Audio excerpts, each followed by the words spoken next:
오늘 하나님의 말씀은 마태복음 22장 1절부터 14절까지 말씀을 보도록 하겠습니다.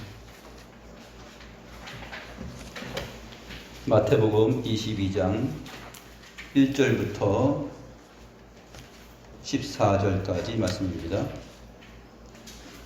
제가 하나님의 말씀을 받들어 읽겠습니다.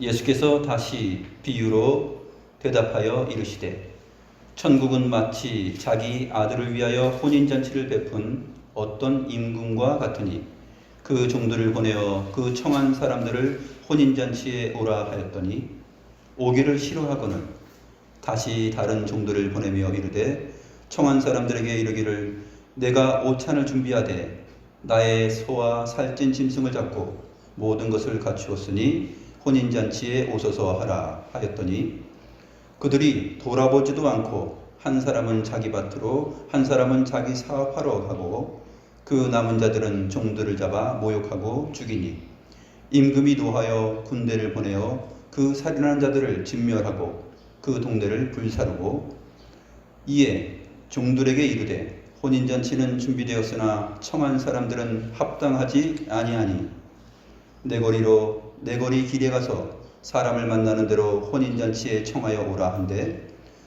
종들이 길에 나가 악한 자나 선한 자나 만나는 대로 모두 데려오니 혼인잔치에 손님들이 가득한지라.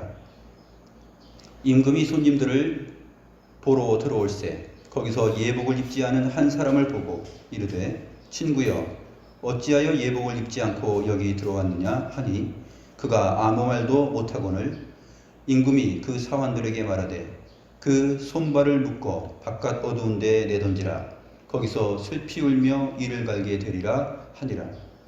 청함을 받은 자는 많되 택함을 입은 자는 적으니라.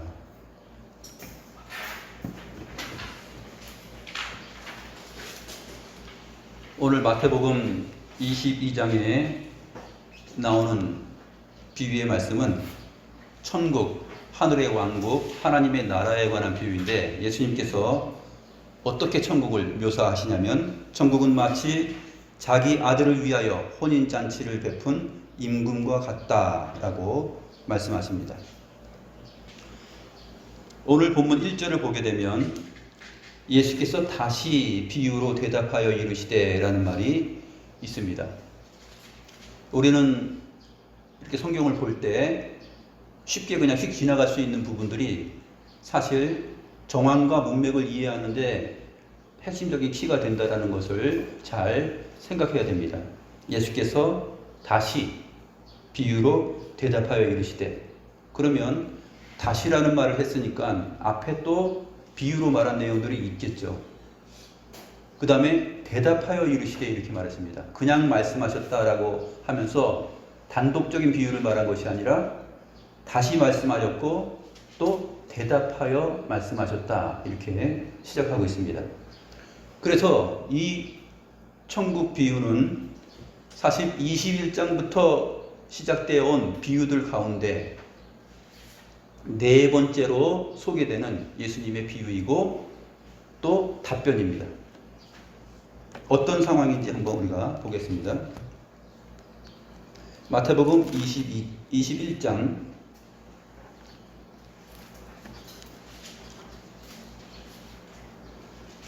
마태복음 21장 23절을 한번 보시죠. 예수께서 성전에 들어가 가르치실새 대제사장들과 백성들의 장로들이 나와 이르되 네가 무슨 권위로 이런 일을 하느냐 또 누가 이 권위를 주었느냐. 그러니까 24절에 예수께서 대답하시되 이렇게 시작된 내용입니다.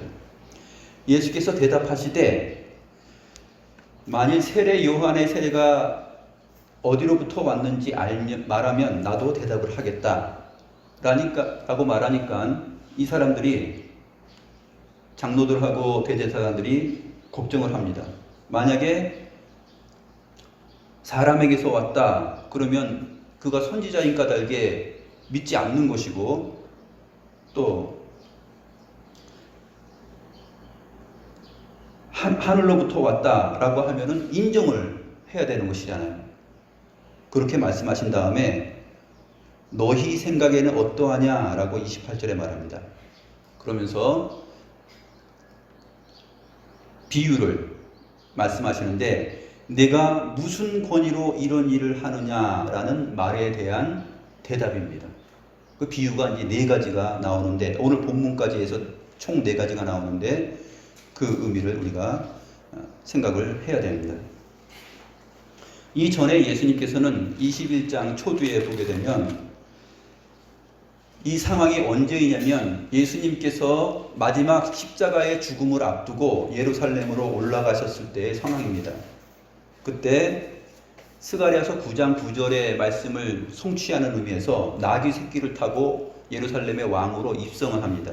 그때 사람들이 호산나 호산나 다윗의 자손이요 찬송하리로다 주의 이름으로 오시는 이여 라고 했는데 시편에 보게 되면은 시편 118편을 인용한 것인데 거기는 여호와의 이름으로 오시는 이로 되어 있습니다. 그러니까 주님은 나귀 새끼를 타고 오면서 여호와의 이름으로 오신 거예요.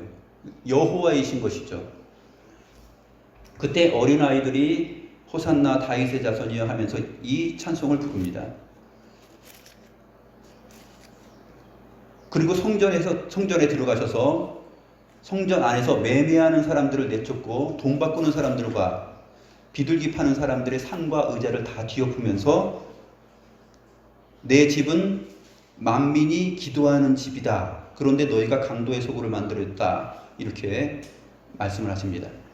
그리고 나서 맹인과 저는 자들이 성전에서 예수께 나오니까 고쳐주십니다. 여기서 주목할 내용이 뭐냐면 성전에 들어가셔서 내 집은 만민이 기도하는 집이다 라는 이사야 56장 7절의 말씀을 말씀하십니다. 그러니까 이 당시의 사람들이 하나님 나라의 청함을 듣고 언약을 알고 있고 또 예수 그리스도 메시아가 오시면 그것은 정말로 혼인잔치와 같은 왕이 베푸는 혼인잔치와 같은 그러한 역사다라는 것을 구약의 모든 언약들과 기록들을 통해서 알고 있었던 사람들입니다.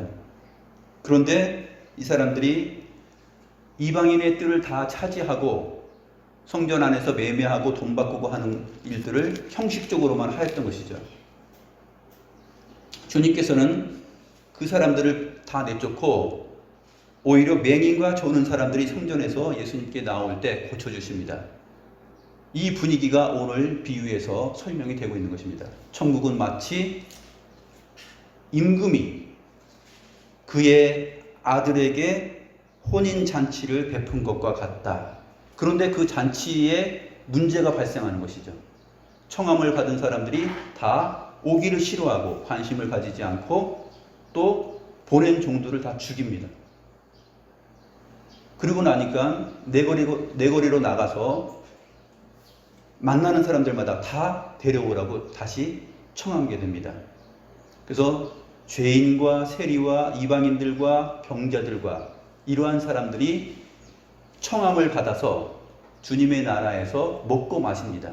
누가복음 15장에서도 세리와 죄인들과 함께 먹고 마실 때 바리새인들이 뭐라고 얘기합니까? 어째서 당신은 그렇게 세리와 죄인들과 함께 먹고 마시느냐? 이 먹고 마시는 문제가 혼인 잔치에서 함께 먹고 마시는 그러한 상황이거든요. 이러한 상황 속에서 이제 주님께서 성전 안에서 이러한 큰 사건을 벌이시고 그 다음에 가르치시는 말씀도 다 대제사장들과 백성의 장로들과 바리새인들이 볼 때는 정말로 건방진 행동이요 자기들이 이해할 수 없는 어떤 권위를 가진 자가 행하는 행동처럼 보였던 것입니다. 그래서 대제사장들과 백성의 장로들이 네가 무슨 권위로 이런 일을 하느냐 라고 질문을 하였을 때 거기에 대해서 답변을 하시는데 비유로 하십니다. 첫 번째 비유는 어떤 사람에게 두 아들이 있었는데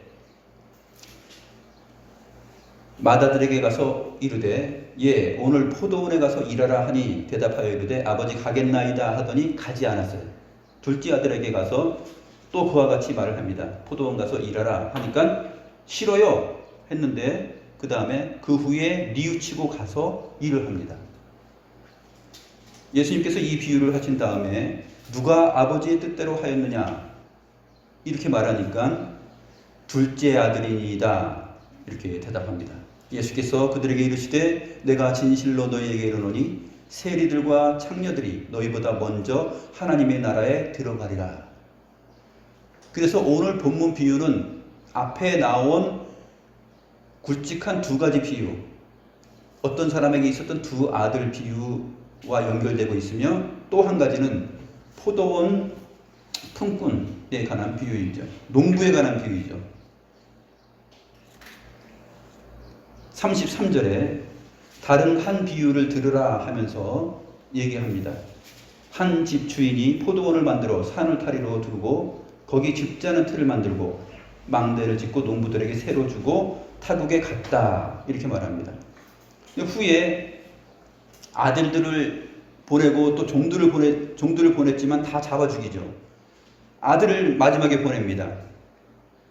아들을 마지막에 보냈을 때 이는 내 아들이니까 존대할 것이다 했는데 농부들이 그 아들을 보고 어떻게 하냐면 이는 상속자니 죽이고 우리가 그의 유산을 차지하자 이렇게 말합니다.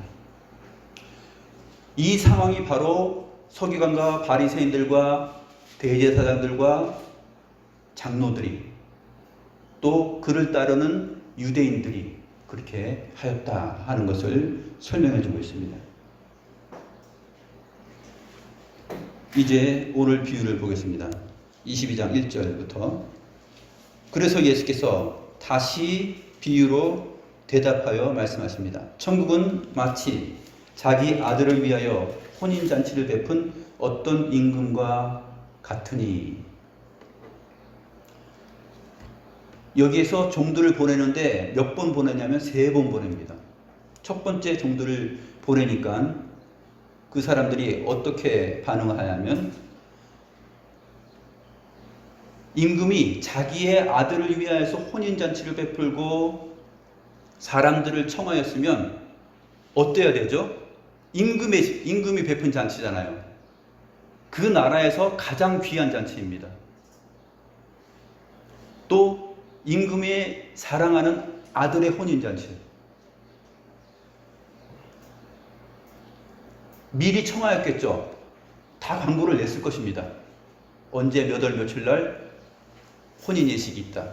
그리고 다 초청장을 돌리고 초대를 했겠죠. 그리고 오늘날 같으면 다시 카톡을 보내고 문자를 보내서 확인합니다. 그런데 이때는 그게 없었기 때문에 종들을 보내서 다시 청하죠. 그런데 청한 사람들이 혼인잔치에 오기를 싫어하였다라고 3절에서 말하고 있습니다. 황당한 사건이고 이해하기 힘든 상황입니다. 아니, 한 나라의 최고 지도자인 왕이, 임금이 초대한 잔치인데, 그리고 아들의 혼인잔치인데 다 청함을 받은 사람들을 위하여서 준비하고 있는데 오기를 싫어합니다. 왕의 자존심이 완전히 구겨진 거죠. 그런데 왕이 바로 죽이지 않습니다. 바로 감히 너희들이 내 청함을 거절했어 하면서 그렇게 따지지 않아요. 다시 다른 종들을 보냅니다. 내가 오찬을 준비하되 나의 소와 살찐 짐승을 잡고 모든 것을 갖추었으니 혼인잔치에 오십시오 하고 다른 종들을 보내서 다시 청혼을 합니다. 아주 인자한 왕입니다. 여기서 임금은 오늘날의 대통령하고는 틀려요. 임금하고 대통령하고 틀린 점이 무엇이죠? 대통령은 국민이 사람들이 투표로 해서 뽑죠. 임금은 그냥 자기 스스로 왕의 자손인 까닭에 왕이 임금이 되는 것입니다. 국민들이 다 투표해서 뽑아서 선출돼서 대통령이 되는 게 아니라 임금은 스스로 지닌 그 권세와 내력을 가지고서 왕이 되는 것이죠. 그렇기 때문에 이 잔치는 정말로 권위 있는 잔치요, 누구든지 흠모하고 사모할 잔치입니다. 여러분들이 생각해 보세요. 대통령이 우리 아들 결혼하는데 와주십시오 라고 하면은 자기의 일정과 계획을 앞으로 당기거나 뒤로 미뤄서 그 날은 꼭 참석합니다. 미리 청함을 받았으니까. 그런데 이 미리 청함을 받은 사람들이 오기를 싫어하였다, 이렇게 말하고 있어요. 이것은 마치 어떤 내용과 같냐면 마태복음 11장 16절 17절에 나오는 예수님께서 이 세대 사람들을 장터에서 노는 아이들과 비유했을 때 우리가 피리를 불어도 너희는 춤추지 않았다라는 말에 해당이 됩니다. 피리를 부는 것이 혼인잔치 놀이였죠. 그런데 혼인잔치 놀이를 하면서 함께 기뻐하자 했는데 거기에 있는 동료들은 그것을 거절해버립니다. 그 사건을 우리가 다시 기억할 수 있는 것이죠.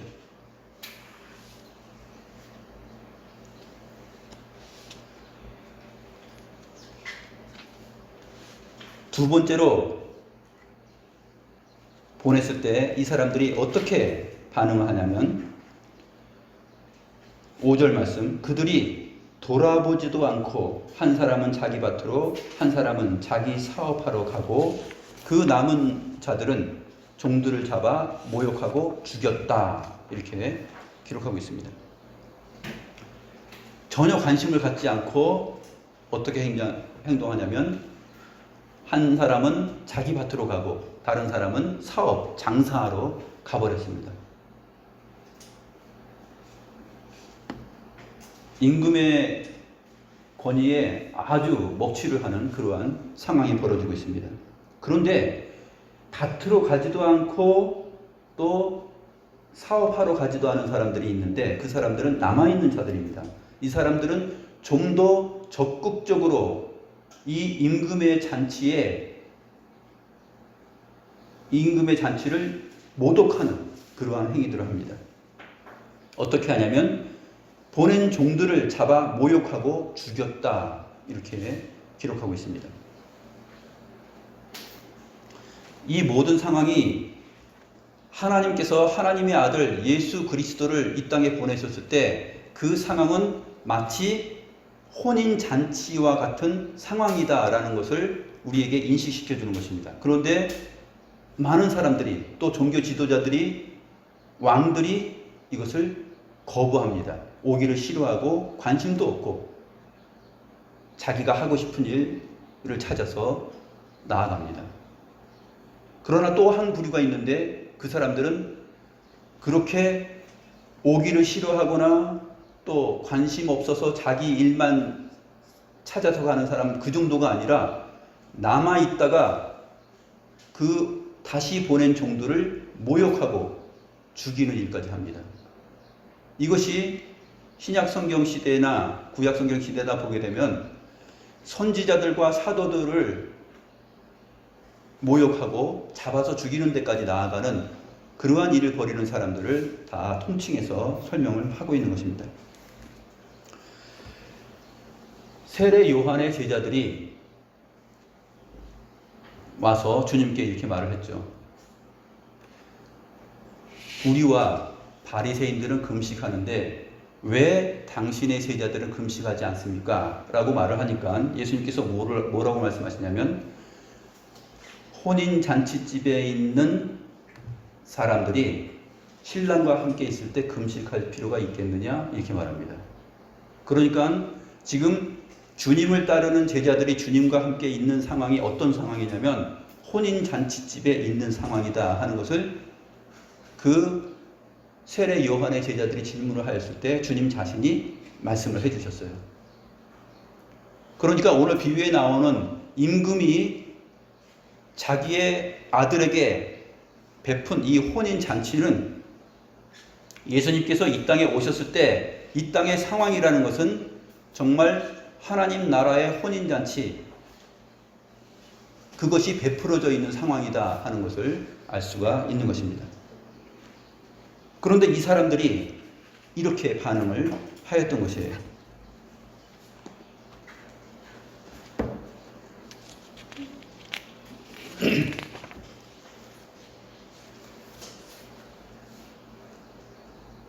예레미야 선지자가 이렇게 말했습니다. 예레미야 7장 25절 26절에서 너희 조상들이 애굽 땅에서 나온 날부터 오늘까지 내가 내 종 선지자들을 너희에게 보내되 끊임없이 보내었으나 너희가 나에게 순종하지 아니하고 목을 굳게 하여 너희 조상들보다 악을 더 행하였느니라. 구약 시대에도 하나님께서는 끊임없이 하나님 나라의 잔치에 사람들을 초청하고 부르셨습니다. 그런데 애굽 땅에서 나온 날부터 오늘까지 그렇게 종 선지자들을 끊임없이 보내었으나 너희가 나에게 순종하지 아니하고 목을 굳게 하여 너희 조상들보다 악을 더 행하였느니라 라고 말하고 있습니다. 누가복음 11장 47절 49절의 내용을 보게 되면 거기서도 어떤 말씀을 하고 있냐면 이스라엘의 지도자들이 하나님의 종들인 선지자들을 죽였다면 지금 신약 시대의 지도자들은 어떤 일을 하냐면 그 죽은 자들의 무덤을 만들고 있다라고 설명을 합니다. 그렇게 하면서 그들의 조상이 행한 일에 대하여 스스로 증인이 되었다라고 말합니다. 옛날에 구약시대 때 하나님께서 종들을 보내서 하나님 나라의 잔치에 사람들을 초대했습니다. 그런데 하나님께서 보낸 이 종들인 선지자들을 다 잡아 죽이고 모독했습니다. 그런데 이 신약시대는 어떠냐 하면은 이 신약시대의 지도자들, 대제사장들과 백성의 장로들과 바리새인들은 자기 조상들이 죽인 선지자들의 무덤을 만들어요. 그러니까 같은 한 통속이라는 얘기예요. 악한 사람들이 모였습니다. 그런데 그 악한 사람들 가운데 먼저 태어난 그 어른들이 사람을 잡아서 죽였어요. 그러니까 그 죽은 시체를 가져다가 땅을 파고 묻는 일을 어떤 사람들이 또 하고 있습니다. 그런 것과 같다는 거예요. 너희 조상들은 구약시대 때 많은 선지자들, 하나님께서 끊임없이 보냈던 선지자들을 모욕하고 잡아 죽였다면 너희는 어떤 자들이냐? 너희는 그 죽은 자들을 파묻는 무덤을 파서 만드는 그러한 일을 하고 있다. 너희도 동일한 사람이라는 것을 스스로 증거하고 있다라고 누가복음 11장에서 말씀을 하였습니다.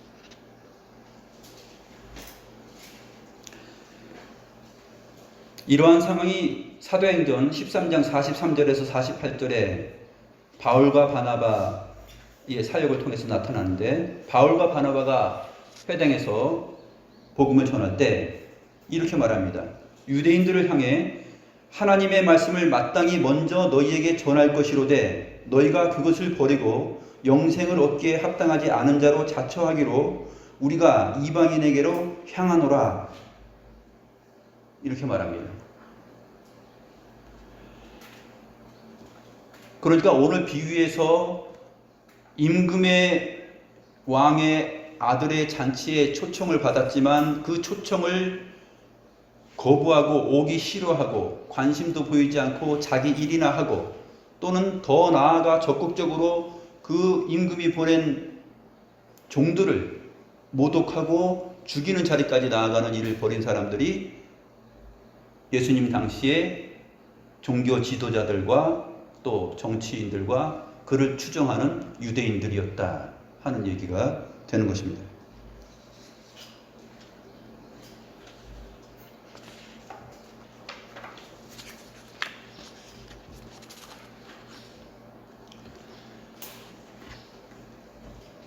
이렇게 하나님의 종들을 죽인 사람들은 마치 아벨을 죽인 가인과 같은 사람이요 엘리야 선지자 때 엘리야를 모욕하고 죽였던 아합과 그의 아내와 같은 사람입니다. 또 예레미야 선지자와 에스겔 선지자를 모욕하고 죽이려 하였던 거짓 선지자들과도 같은 자들입니다. 세례 요한의 목을 베어 죽인 헤로디아와 또 헤롯 안티바스 그 왕과도 같은 사람입니다.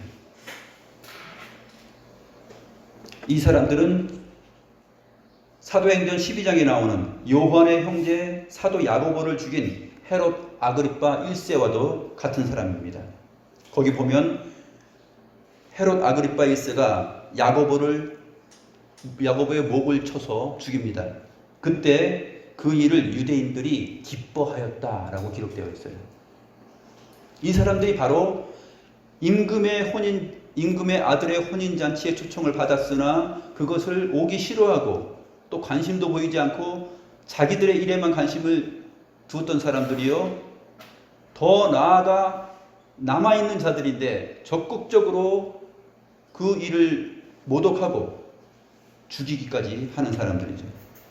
예수님도 결국 대제사장들과 바리새인들과 장로들에 의해서 모욕을 당하시고 죽임을 당합니다. 네가 무슨 권세로 이러한 일을 하느냐라고 했을 때 예수님은 이렇게 답변을 하시는 것이에요. 비유를 통해서. 내가 온 것은 내 아버지 성부께서 아들의 잔치를 이 땅에 베푼 것인데 그 혼인잔치를 너희가 거역하고 거스르고 모욕하였다라는 것입니다.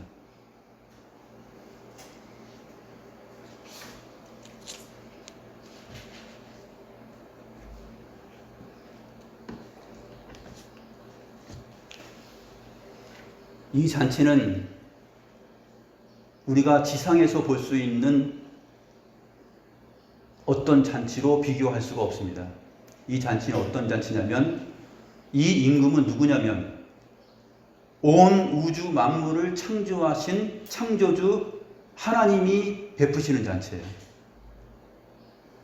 뭐 미국 대통령이 잔치 베풀고 초청한 그 정도가 아니에요. 오늘 뭐 문재인 대통령이 잔치를 벌이고서 그 아들의 잔치에 혼인잔치에 오라고 우리를 초청하는 것도 아닙니다. 그랬다 할지라도 사람들은 모든 날짜를 조정해서 거기에 가겠죠. 온 우주 만물의 주인이신 하나님께서 베푸신 잔치를 이 사람들이 모독하고 있는 이 돌발적인 상황, 이 상황이 유대 지도자들로부터 시작되고 있었다 하는 것을 오늘 보여주고 있습니다.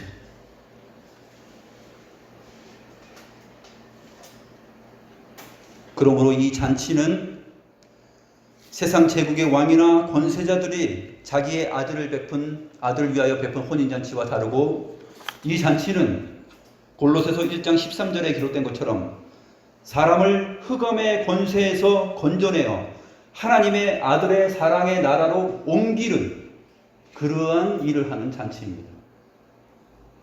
영원한 생명을 주는 그러한 잔치입니다. 복음서에 많이 나옵니다. 이 잔치는 어떤 잔치냐면 나면서부터 소경된 자가 눈을 뜨고 보는 새 세상을 만나는 하나님을 바라보는 그러한 잔치입니다. 나면서부터 걷지도 못했던 자가 걷게 되어서 주를 찬미하는 그러한 잔치예요. 그래서 마지막 세 번째 종들을 보냈을 때 내거리로 나가서 다 악한 자든지 선한 자들이든지 다 초청하라라고 말을 한 것입니다. 세리와 죄인들, 병자들 할 것 없이 악한 자들이나 선한 자들이나 다 초청을 하였습니다. 자기 스스로 움직일 수 없는 누워서 지낼 수밖에 없고 친구들의 도움을 받아야만 이동할 수 있는 중풍병자를 주님께서 고쳐주셨을 때 그 중풍병자가 만난 그 자리가 바로 임금이 베푼 혼인잔치예요. 사마리아 수가성 여인을 만났을 때 그 수가성 여인이 남편이 5 있었지만 지금 있는 남편, 그 남편도 자기 남편이 아니라고 하는 말에 화들짝 놀라죠. 메시아인 것을 발견하게 됩니다. 그 여인이 만나서 주님과 함께 있던 자리, 그 자리가 임금이 베푼 자기 아들의 혼인잔치예요. 그때 이 여인이 그 마을로 돌아가서 사람들에게 다 말합니다. 내가 메시아를 만난다. 그때 주님께서 그 사마리아, 유대인들이 가지 않는 그 사마리아 수가성에서 이틀을 유하면서 거기서 먹고 마십니다. 그 먹고 마시는 것이 혼인잔치예요. 세리와 죄인들과 함께 먹고 마시고 병자들과 함께 먹고 마시고 그들을 품으시고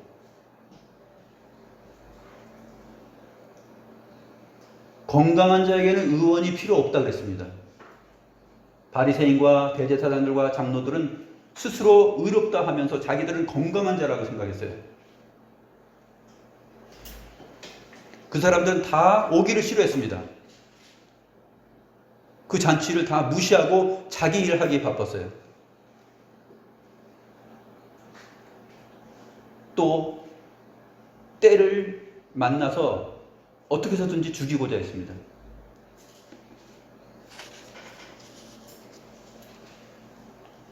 이것은 세상이 흉내낼 수도 없고 세상에 보여줄 수도 없는 아주 독특하고 거룩한 잔치입니다. 근데 이 잔치는 누가 오느냐? 대통령의 잔치, 또 나라의 임금의 잔치에 가게 되면 어떤 사람들이 가죠? 오늘날 대통령이 잔치를 할 때 우리 같은 사람 초대하겠어요? 우리 같은 사람한테는 초청이 안 올 수 있어요. 큰 사업을 하는 기업의 회장, 대학 교수, 주변의 정치인들, 그런 엘리트 진영의 사람들을 초대하겠죠. 그런데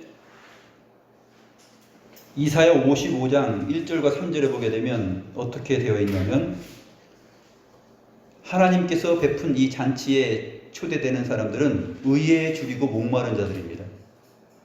이사야 선지자가 이렇게 말합니다. 너희 목마른 자들아, 돈 없이 값 없이 가서 포도주와 젖을 사서 먹고 마시라. 이렇게 말합니다. 이 잔치는 돈 없이 값 없이 가서 포도주와 젖을 사 먹는 잔치예요. 아주 특이한 잔치죠.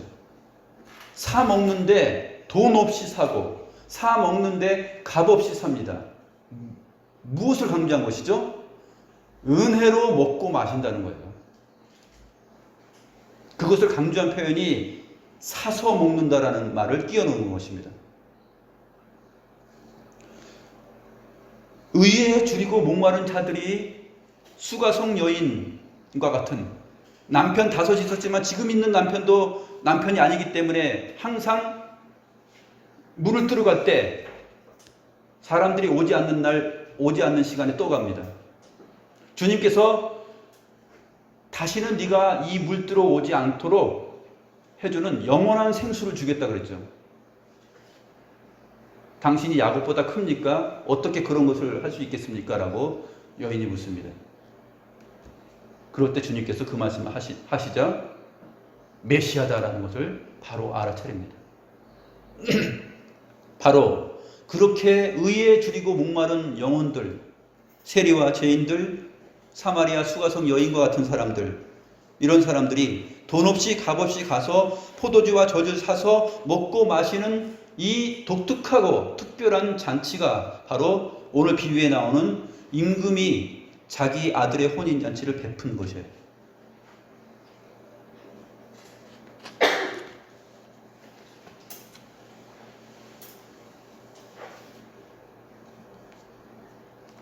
(10절) 말씀 보겠습니다. 22장 10절 말씀 보시면 종들이 나가서 이제 악한 자들이나 선한 자들을 만나는 대로 모두 데려왔습니다. 여기서 혼인 잔치에 손님들이 가득 찼다라고 말합니다. 이 손님들인데 원래 신약성경 헬라어 원문에는 어떤 자들이냐면 아나케이메논이라는 말인데 이 말은 어떤 말이냐면 기대어서 누워있는 자들이에요. 우리말로 손님들로 의역을 했습니다. 잔치에 기대어 누워있는 자들이 가득했다. 이 말은 무슨 뜻일까요? 기대어 누워있는 자들. 근데 잔치하고 연결되면 해석이 됩니다. 잔치는 먹고 마시는 데죠. 기대어 누워있는 것은 1세기 팔레스타인의 식사 습관이에요. 식사할 때 비스듬하게 기대어서 먹고 마십니다. 예수님께서 유월절 식사를 하실 때 요한복음에 보게 되면 이렇게 기록되었어요. 그의 사랑하는 제자가 예수의 품에 기대어 있었다. 누워 있었다. 이렇게. 그렇게 말하면서 누가 예수님을 판다는 말이죠? 하면서 이렇게 기대어 있었다. 거기서 기대어서 이렇게 식사를 합니다. 혼인 잔치에 기대어 누워있는 사람들이 가득했다. 즉 거기서 먹고 마시는 자들이 가득했다라는 얘기예요. 그런데 임금이 그 기대어서 먹고 마시고 있는 사람들을 보러 옵니다.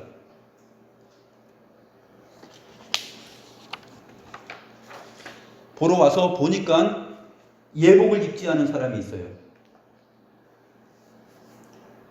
당시 고대 근동에서 이 예복이라는 것은 잔치집에 가게 되면은 잔치를 베푼 사람들이 예복을 줍니다. 그래서 그 잔치에 청함을 받은 자들인 것을 표현해 주죠. 그리고 그 사람들을 자기의 친구로 여깁니다. 그러니까 오늘 여러분들은 여기서 나의 아들과 같고 나의 벗이고 친구입니다라는 뜻이에요. 그런데 예복을 입지 않은 한 사람이 있어요. 왜 한 사람이라 그랬을까요? 나중에 결론을 보게 되면 이 사람이 바깥 어두운 데 내어 던져져서 슬피 울며 이를 갈게 됩니다. 근데 복음서에 보게 되면 바깥 어두운 데 내어 던져져서 슬피 울며 이를 간다라는 것은 마지막 종말론적인 하나님의 심판을 맞이하는 사람들이죠. 그런데 여기는 왜 이 비유에서는 한 사람이라고 했을까요? 그것은 강조하는 표현입니다. 마치 어떤 거냐면 빨간 방울토마토가 쫙 있어요. 과일집에.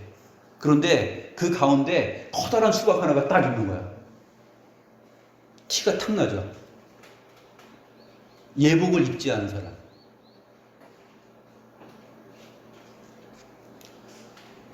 모두 다 하얀색 옷을 입고 있는데 혼자 빨간색 옷을 입고 있는 거예요.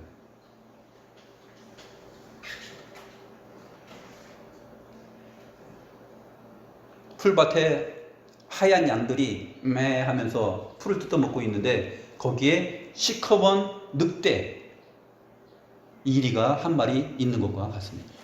주님께서 바로 그 늑대와 같은 사람을 본 것입니다. 예복을 입지 않은 한 사람을 보았어요.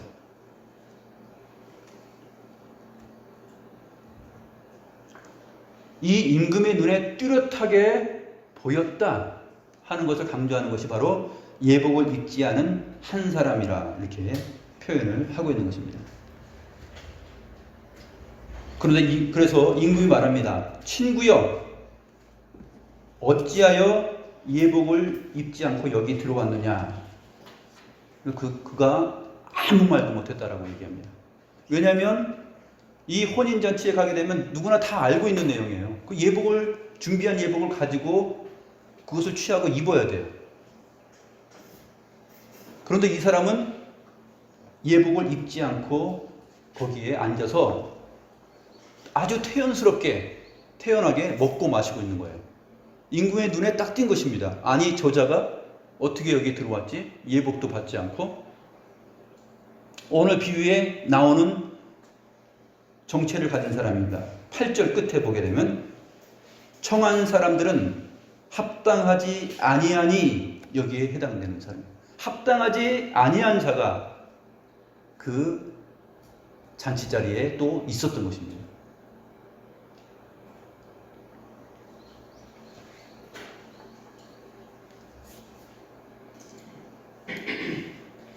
이것이 오늘날 신앙생활할 때 교회 안에서도 다 청함을 받아서 오늘 여러분과 저희와 같은 상황이죠. 그리고 온 세상에 지금 퍼져 있는 기독신자라고 하고 있는 사람들 가운데 바로 합당하지 않은 사람들이 있을 수 있다는 것입니다.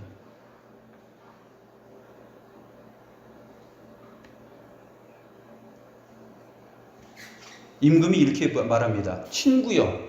굉장히 독특한 표현이에요. 친구, 우리 어린 친구들, 친구는 좋은 거예요, 나쁜 거예요? 친구. 지금 벗으로 여김을 받는 거예요. 어쨌든 여기 와서 지금 다 먹고 마시고 있거든요. 그 사람들과 한 공간에 있어요. 근데 옥의 티처럼 이 사람은 예복을 입지 않았어요. 근데 그 사람을 가리켜서 친구여 라고 말합니다.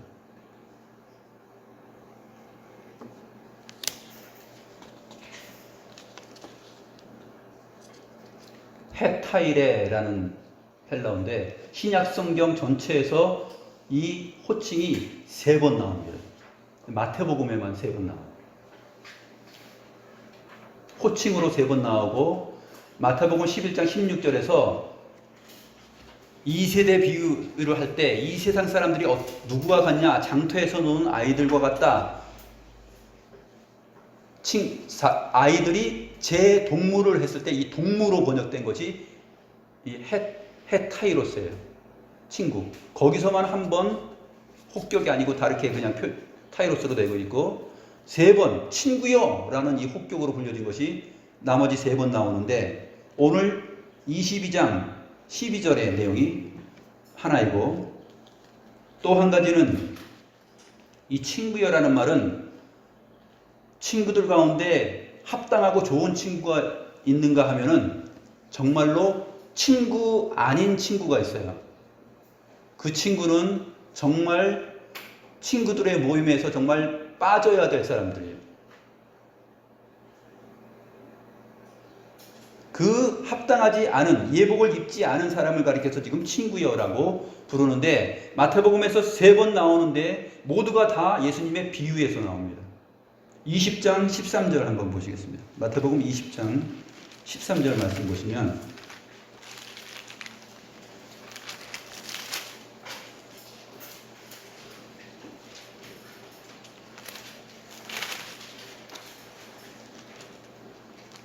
여러분들이 잘 아는 그 달란트 비유예요.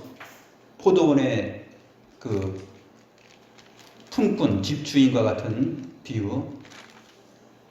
거기에서 데나리온을 나눠주는데 마지막 한 데나리온을 받은 사람이 이 주인으로부터 책망을 받고 있는 상황입니다. 13절에 주인이 그 중에 한 사람에게 대답하여 이르되 친구여 내가 네게 잘못한 것이 없노라. 내가 나와 한 데나리온의 약속을 하지 아니하였느냐. 이 친구여라는 말은 주인이 새벽부터 와서 일을 한 사람이든지 또 아침 늦게 온 사람이든지 정말 하루가 다 일과 시간이 끝날 때 와서 일을 한 사람이든지 똑같이 한 데나리온을 줍니다. 그런데 아니 우리는 일찍 왔는데 왜 똑같은 한 데나리온을 줍니까? 하고 막 따집니다. 그때 이 주인이 말합니다. 친구여, 내가 네게 잘못한 것이 없노라. 네가 나와 한 데나리온의 약속을 하지 아니하느냐 했을 때 친구여라는 말이에요. 이 친구는 어떤 친구죠? 품꾼을 부르는 이 주인, 하나님에게 어울리지 않는, 합당하지 않은 친구예요. 그 하나님의 나라의 잔치에 합당하지 않은 자입니다.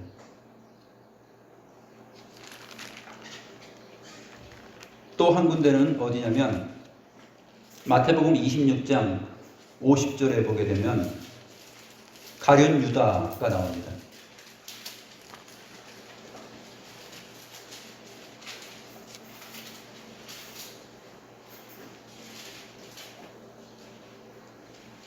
가룟 유다를 가리켜서 예수께서 50절에 보면 예수께서 이르시되 친구여 내가 무엇을 하려고 왔는지 행하라 하신데 이에 그들이 나와 예수께 손을 대어 잡는지라. 예수님을 잡으러 나온 자예요. 죽이려고 나온 자죠. 이 가룟 유다가 12 중에 하나입니다. 26장 47절에 보면 말씀하실 때에 12 중에 하나인 유다가 왔는데 대제사장들과 백성의 장로들에게서 파송된 큰 무리가 칼과 몽치를 가지고 그와 함께 하였더라. 입맞추고 내가 입맞추는 자가 예수다라고 군호를 짰습니다. 그리고 입맞추죠. 그때 예수님께서 이 가룟 유다를 향해서 부르는 호칭이 친구여, 친구여 내가 무엇을 하려고 왔는지 행하라. 그런데 이 친구는 어떻게 됩니까? 결말이 비참하죠. 하나님의 나라 혼인잔치에 제자들의 단열에 어울리지 않는 사람입니다. 예복을 입지 않은 자예요.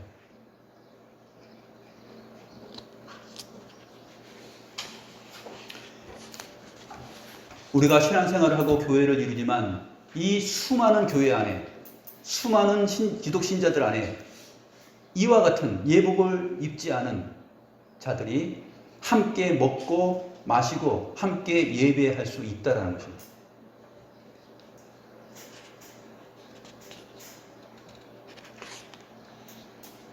주님은 먼저 알고 믿고 언약을 받았던 그 유대인들과 바리새인들과 종교 지도자들, 그들의 무례함을 답변으로 말씀하시는가 하면 언제든지 모든 역사와 시간 속에서 일어나는 일들을 이 천국 비유를 통해서 우리들에게 또 말씀해 주고 있습니다.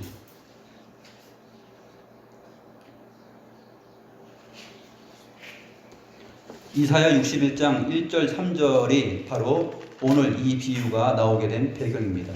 구약적인 배경. 이사야 61장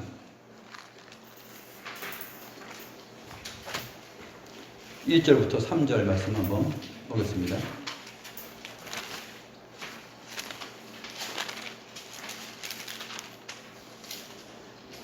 주 여호와의 영이 내게 내리셨으니 이는 여호와께서 내게 기름을 부으사 가난한 자에게 아름다운 소식을 전하게 하려 하심이라. 나를 보내사 마음이 상한 자를 고치며 포로된 자에게 자유를, 갇힌 자에게 노임을 선포하며 여호와의 은혜의 해와 우리 하나님의 보복의 날을 선포하며 하여 모든 슬픈 자를 위로하되. 여기서 주목할 표현이 2절의 중간에 있습니다. 그냥 휙 넘어갈 수 있는데 나를 보내사 마음이 상한 자를 고치며 포로된 자에게 자유를, 갇힌 자에게 노임을 선포하며 여호와의 은혜의 해와 우리 하나님, 여기서 우리 하나님의 보복의 날을 선포하며, 이 부분입니다. 임금이 보복을 하는 내용이 오늘 비유에 나옵니다. 누구에게 보복을 하죠? 오늘 비유에서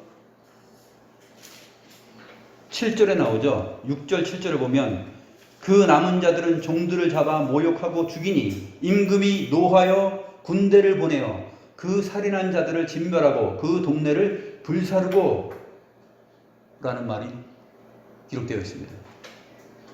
이 내용이 바로 메시아의 오심을 예언하였던 그 혼인잔치, 그 상황이 벌어지면 정말로 주님은, 이 하나님의 아들은 마음이 상한 자를 고치고 포로된 자에게 자유를, 갇힌 자에게 노임을 주고 여호와의 은혜의 해를 선포하지만 동시에 그렇지 않은 자들에게는 어떤 일을 하시냐면 우리 하나님의 보복의 날이 되게 하십니다.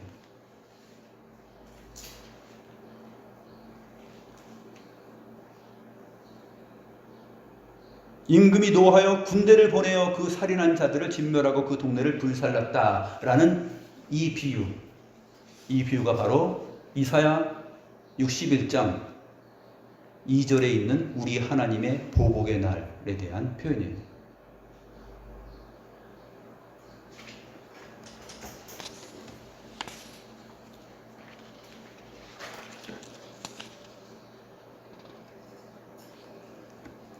이 예복은 어떤 예복인지 마지막으로 요한계시록 두 군데만 보고 마치도록 하겠습니다. 요한계시록 19장 보겠습니다. 요한계시록 19장 제가 나눠드린 내용에도 있는데 7절부터 8절 말씀을 보시면 오른쪽 맨 끝에 아래쪽에 우리가 즐거워하고 크게 기뻐하며 그에게 영광을 돌리세 어린 양의 혼인 기약이 이르렀고 그의 아내가 자신을 위하여 준비하였으므로 그에게 빛나고 깨끗한 세마포 옷을 입도록 허락하셨으니 이 세마포 옷은 성도들의 옳은 행실이로다 하더라. 어린 양의 혼인 잔치 얘기를 합니다. 이 어린 양이 누구죠? 세상 죄를 지고 가는 하나님의 어린 양 예수 그리스도이십니다. 이 어린 양의 혼인 잔치 기약이 이르렀어요. 그리고 그 잔치에 합당한 자들에게 무엇을 주냐면 빛나고 깨끗한 세마포 옷을 입도록 하였습니다. 근데 이 세마포 옷은 성도들의 옳은 행실이다 말합니다. 성도들의 옳은 행실은 성도들이 스스로 지각이 뛰어나고 스스로 거룩해서 행한 행실이 아니라 우리 주 예수 그리스도 어린 양의 피에 빨아서 깨끗해진 거예요.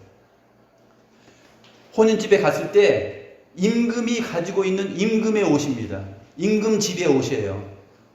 손님들이 갈 때 자기 옷을 그 예복을 자기가 스스로 챙겨서 가는 것이 아니라 그 집 주인이 거기에 합당한 예복을 주는 거예요. 여기 이 빛나고 깨끗한 세마포 옷 성도들의 옳은 행실이라 했을 때 성도들이 스스로 준비하고 갖춘 옳은 행실이 아니라는 거예요. 요한계시록 7장이 그것을 증거해 줍니다. 요한계시록 7장 9절 말씀을 보면 각 나라와 족속과 백성과 방언에서 아무도 능히 셀 수 없는 큰 무리가 나와 흰 옷을 입고 손에 종려가지를 들고 보좌와 어린 양 앞에 서서 구원하심이 보좌에 있으니 우리 하나님과 어린 양께 있도다 하면서 찬송을 부릅니다. 그런데 14절을 보게 되면 이 흰 옷은 큰 환난에서 나오는 자들인데 어린 양의 피에 그 옷을 씻어 쉬게 하였느니라 라고 말하고 있어요. 13절에 장로 중 하나가 말합니다.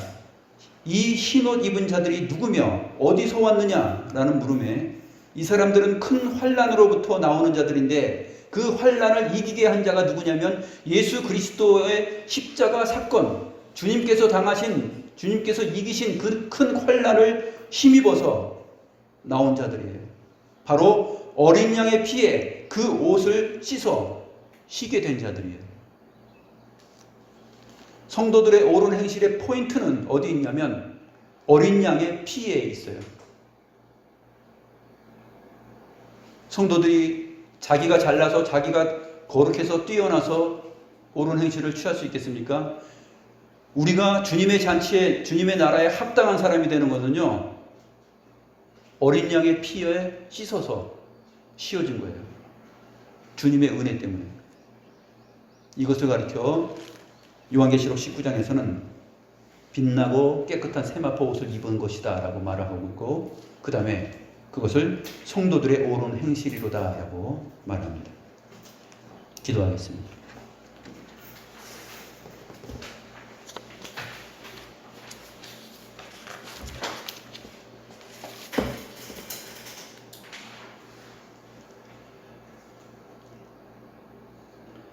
만왕의 왕이요 만주의 주이신 우리의 임금 되신 하나님 아버지, 하나님께서 당신의 아들에게 베푸신 혼인잔치라는 그 영광과 기쁨의 자리에 많은 사람들이 청함을 받았지만 오늘 비유에 나온 대로 오기를 싫어하고 자기의 일을 사랑함으로 주께서 베푼 복된 구원과 생명의 초점을 멸시하며 밭으로 나가고 장사하러 나갑니다. 또한 밭으로 장사하러 나가지 않고 남아있는 자들은 주께서 보내신 선지자들과 사도들과 말씀 사역자들을 모욕하고 죽이는 사람들도 있음을 저희가 보았습니다. 옛날이나 지금이나 주께서 친히 베푸신 은혜롭고 거룩한 혼인잔치에 합당하지 않은 자들이 많이 있음을 봅니다. 또한 청함을 받아 잔치 자리에 가득 모였지만 그 가운데 하나님의 아들의 혼인잔치에 합당한 예복을 입지 않은 자들이 있음을 보았습니다. 그 사람은 어린 양의 피에 씻어 희게 된 희고 깨끗한 세마포 옷을 입지 않은 자들이므로 그 잔치에 합당한 자들이 아닙니다. 우리 주 예수 그리스도의 죽으심과 부활과 그 은혜를 힘입지 않고는 우리에게 성도들의 옳은 행실이라는 것은 없습니다. 혼인잔치를 베푼 임금이신 하나님께서 나눠주신 이 은혜로운 예복을 입을 때에만 우리가 그 잔치에서 먹고 마시고 기뻐할 수 있나이다. 제 대신 화관을 쓸 수 있고 슬픔과 근심 대신 희락을 얻을 수 있는 그 잔치에 주의 은혜만이 가능하게 만듭니다. 제 아무리 태연하게 기대어 혼인잔치집에 와서 동일한 친구처럼 보일지라도 그 사람의 결말은 바깥 어두운 데에 내어 던져져서 슬피 울며 이를 갈게 될 뿐입니다. 과연 세상 가운데 청함을 받은 자들이 많지만 택함을 입은 자들은 적다는 사실을 배웁니다. 하나님의 은혜로 받아 입은 이 합당한 예복을 우리가 감사하며 평생 동안 우리의 삶 속에서 기쁨으로 여기며 즐거워할 수 있는 그러한 주님의 자녀들이 되게 하옵소서. 주께 진심으로 감사함을 드렸고 살아계신 우리 구주 예수 그리스도의 이름으로 기도드리옵나이다. 아멘.